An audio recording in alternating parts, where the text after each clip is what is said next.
আজকে আমাদের যুব সমাজে দেখা যাচ্ছে আর যুবকরা ইসলাম ধর্ম গ্রহণ করেছে, ইসলাম দাবি করে, কিন্তু যুবকরা আজকে রসুলের নমুনা অনুযায়ী, রসুলের আদর্শ মোতাবেক যেভাবে জিন্দিগি এবং নিজের বডিটাকে সাজানোর দরকার ছিল, আর যুবকদেরকে এমনভাবে দেখা যাচ্ছে না।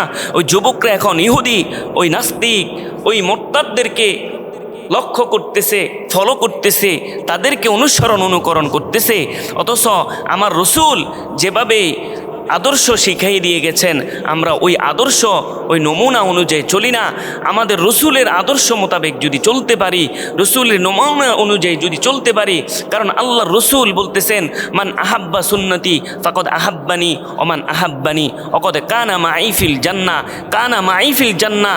আল্লাহ রসুল সাল্লাল্লাহু আলাইহি সাল্লাম বলেন, উম্মত, আমি রসুলের সুন্নত মোতাবেক যদি জীবনটাকে সাজাইতে পারো, আমি রসুলের সুন্নতকে যদি মহাব্বত করো, আমি রসুলের নমুনা অনুযায়ী রসুলের নমুনায় যদি কাটতে পারো, যুবক, রসুলের নমুনায় যদি নখ কাটতে পারো, রসুলের নমুনা অনুযায়ী যদি দেহের বডিটাকে সুন্দরভাবে সাজাইতে পারো, তো আল্লাহ রসুল বলেন, কানা মাইফিল জান্নাহ, ওই উম্মতকে জান্নাতে নেওয়া ছাড়া আমি জান্নাতে প্রবেশ করব না। সুবহানাল্লাহ। অথচ আল্লাহ রসুল সাল্লাল্লাহু আলাইহি সাল্লামকে মহাব্বত যদি করো, আল্লাহ পাক রব্বুল আলামিন বলতেছেন, কুল ইন কুনতুম তুহিব্বুনাল্লাহা ফাত্তাবিউনি ইউহিব্বুকুমুল্লাহ।